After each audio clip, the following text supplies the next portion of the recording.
investigate on getting the snow thrower taken off, my bucket put back on, and, you know, going through and doing my spring cleaning, so to speak.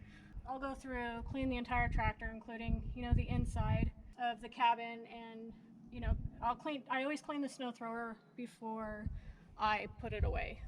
And then I actually put like a ceramic coating on it, so that way as it sits over the summer, it doesn't tend to rust out as quickly, I guess. I don't detail the tractor like I would like my motorcycles and my cars and stuff, and the main reason for that is because there's so much grease on the tractor that in some cases you're just kind of smearing it. I know the majority of it can just be washed off and stuff like that, but I just go the extra step because there's times oh, excuse me, like by going over it with a rag, you know, I can see where I've got spots that I need to make sure that I put you know, rust protection, you know, clear coats and stuff like that, or you know, just to make sure that it doesn't rust out, because as much as we pay for our equipment, we want it to last as long as humanly possible. So that's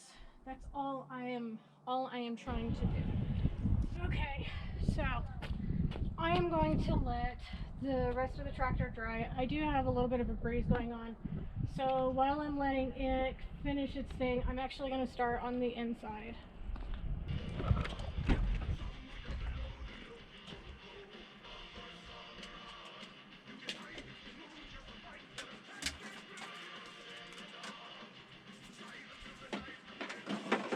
So part of what I always have with my tractor, I always have zip ties and bungees. Bungees I usually use during the summer for my dumpsters and stuff like that, so I can tie them to the bucket.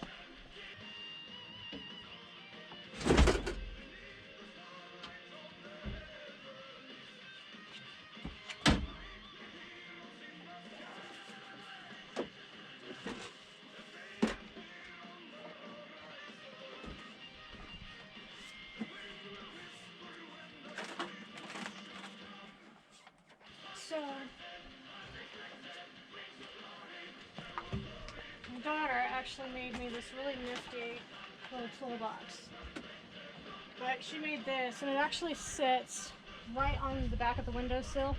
I'm actually going to put some rubber mounts here so it's not clinking so hard against it. I just don't want it to accidentally break the window or anything. But yeah, she had made it in metalworking, and so happened to be that it fit perfectly in my tractor. So, and then in case you guys don't know, the liner comes out pretty easily, and the liner comes out. So here, we'll just get it out this way.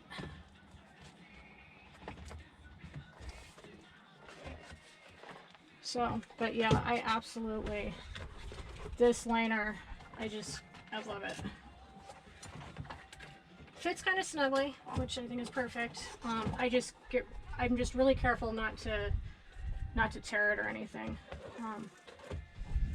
I'm sure they're not that expensive to replace, but I'm trying to make as little mess as possible. I'm trying to keep as much of the rocks and the dirt and everything in there, but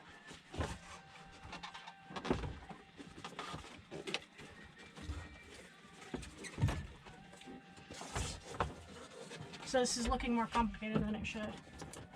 But there we go.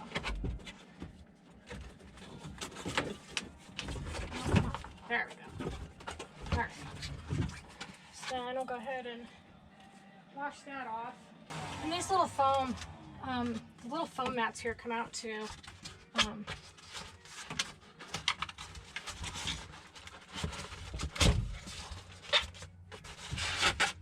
These just come out. Oh, so I've got water sitting under there. That's good to know. So I'll clean that off too. So I don't know if you guys can see it, but there is water that's actually sitting underneath these mats. These foam mats. I don't think they came in because like they didn't come in this way because this is dry. So I'm wondering if there's just water sitting under it. I don't know. So anyways, I'll go ahead and clean all of this up just to make sure that it's not, I don't want it to rust through. I am so paranoid about rust, it's not even funny. I know I probably shouldn't be, but as you can see, I am. I've got it all cleaned up. I've actually got the entire inside here clean. So I'm actually going to start putting the foam pieces and inserts back. Stick this guy. Keep them there snugly.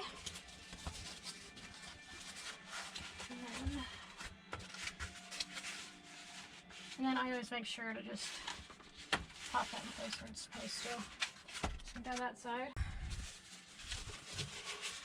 This guy in. So the one thing I really like about this is that, let's say that this foam starts to get worn out and stuff like that, you know, I can just go and buy some and, you know, just outline it and cut it. Next thing's next. It's time to put in the liner.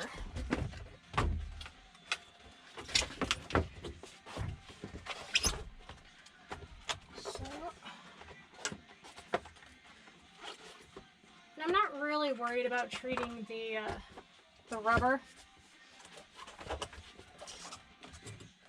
It's rubber. Its job is to protect the floor. You know, it doesn't necessarily need to be pretty.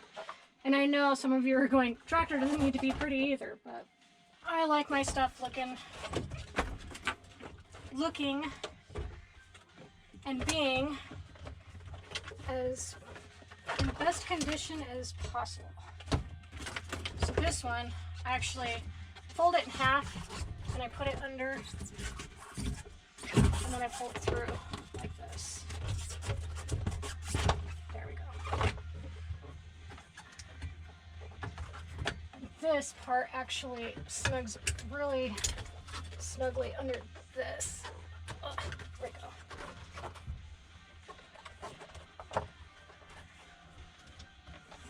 But I make sure it all gets aligned back because I don't want anything to hitch.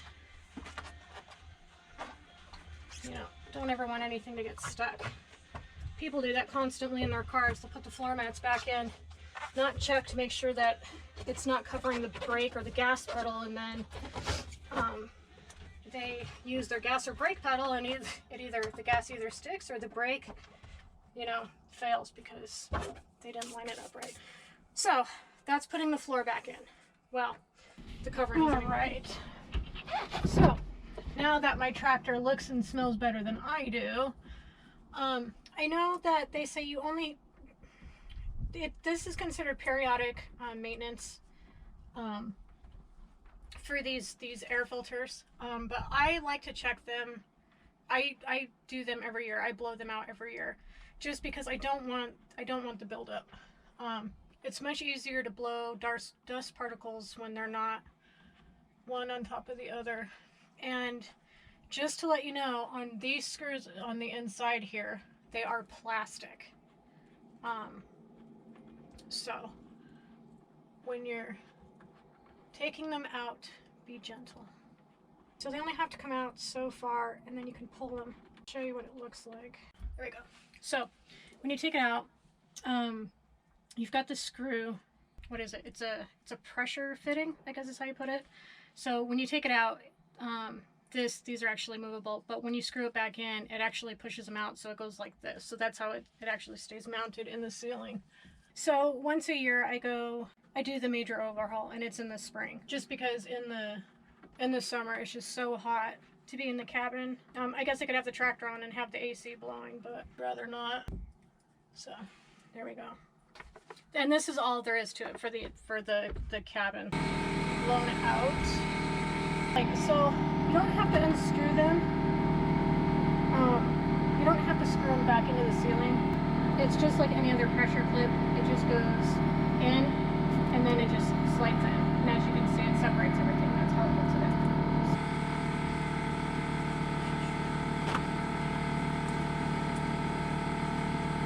So this is actually Now for the outside. Inside is completely done. Yay! External filter. So these are just hand. And like I said, it says to do this every 200 hours or so, but because like I said, I work with a lot of dust and everything, or with a lot of dirt, I just clean it once a year because it helps to save the life of the filter. So because airflow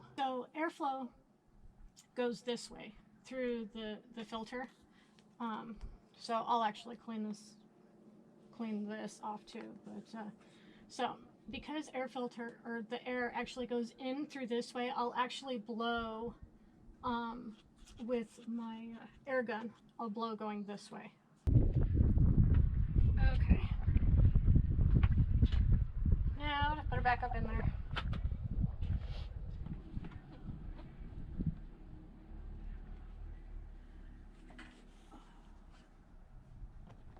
And then she just goes in the same way. There's the filters for your cabin. So what I'm going to show you now is these are things that you should be checking every time you run your Kubota. I already have this out because I already turned it, but so I will show you. Oh, come on.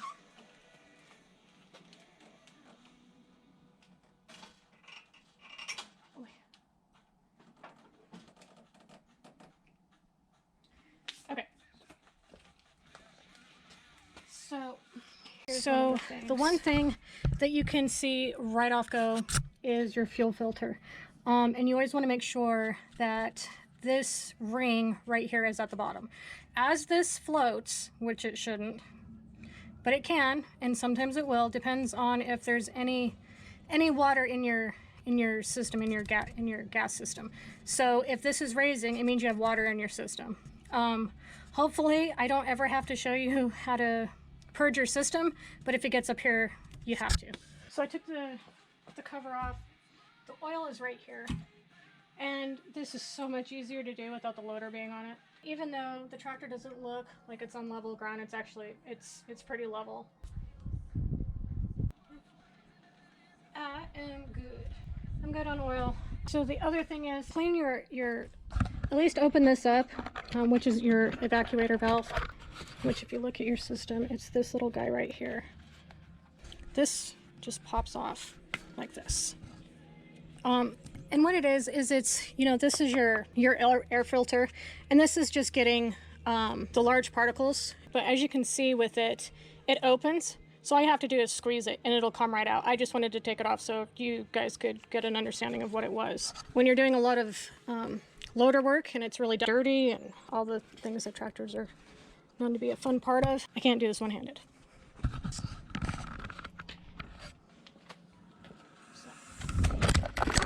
Really, my tripod is totally failing. So let's say you want to check out your air filter, right? So when checking out your air filter, there's this little rubber belt that sits right here. And then take this one off. There's one under here. Hopefully you guys can see that. But it's pretty easy.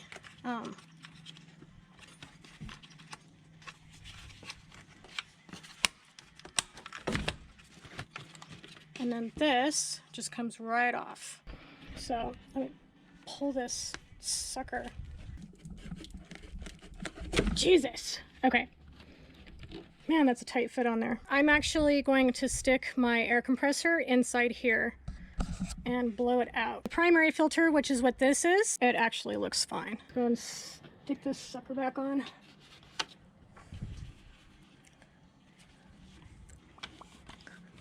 He was on there pretty tight, so I just want to make sure. Yeah, so he's good.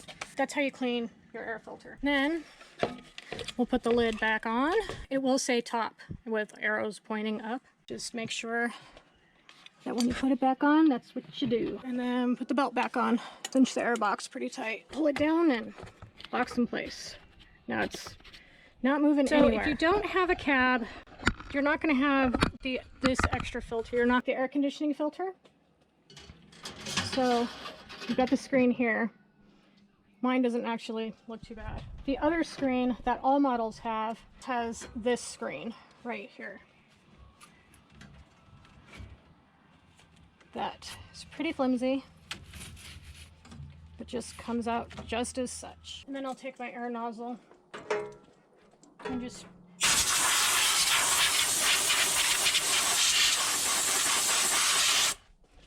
so it's really interesting how easy a lot of this stuff is. So on this, what I'm doing is I'm going to take this side off right here, and it's just a pressure clip that's right here, as you can see, and then this should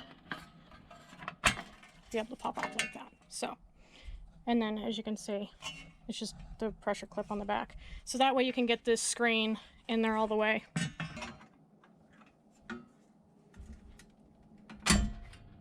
There we go. All right, now she's good. Check the oil, checked water separator. So the other thing to look at is the radiator fluid. There we go. And so mine is green, and unfortunately, because I forgot, I just went off of what it said on the manufacturing site. Anyways, it's full. So I'm not really worried about it, but you don't ever want to mix your why does it keep escaping me? Your coolant. You don't ever want to mix your coolants. And the reason being isn't because it's just based on color. It's because they're all made just a little bit differently. And if you mix them, sometimes there might be a chemical reaction, and that would not be good.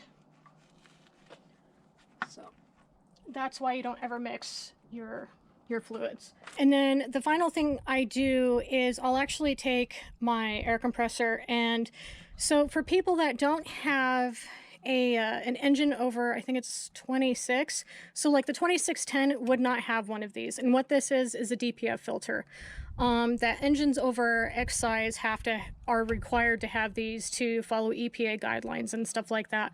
But what I'll do is I'll just take my air compressor and blow all that out.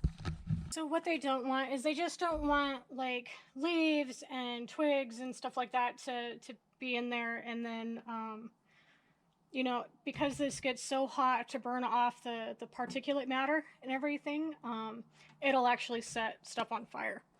So I think the last that I have to do with this, batteries are pretty standard. Mine aren't corroding or anything, so I'm not going to mess with the terminals. Is making sure all your hosing is tight, which mine is. The last thing is to check your hydraulic fluid, which is back here.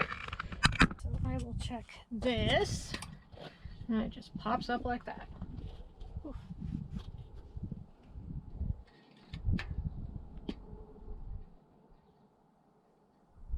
And I am good there. It just needs to be wet all in through here, so I'm good. Checking all your fluids, you know, your radiator fluid, your hydraulic fluid, looking at your water reservoir and stuff like that. You know, that's pretty basic. I know with today's technologies and stuff like that, technology's made some of us kind of lazy. You know, you always want to make sure, you know, doing the air box. You know, once a week it tells you to squeeze this little thing. I've never had any huge particulate matter come out of it.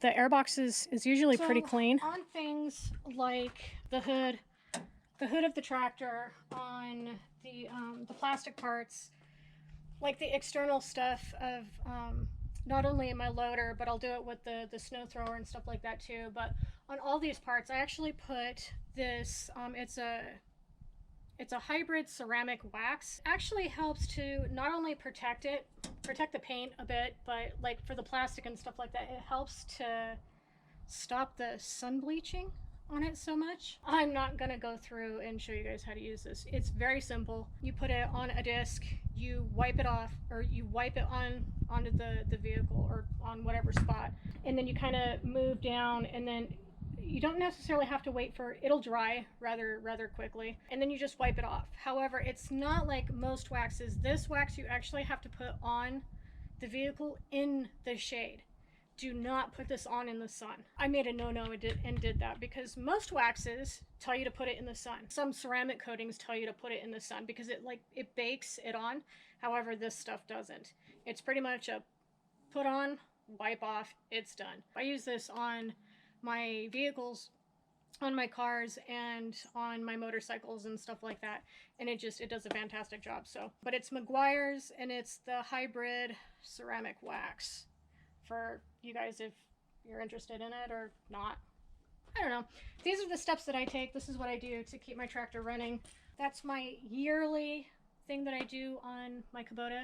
I will take video tomorrow and post it probably the next day or so of me taking off the snow thrower and putting on the loader and stuff like that. So we will see you guys later.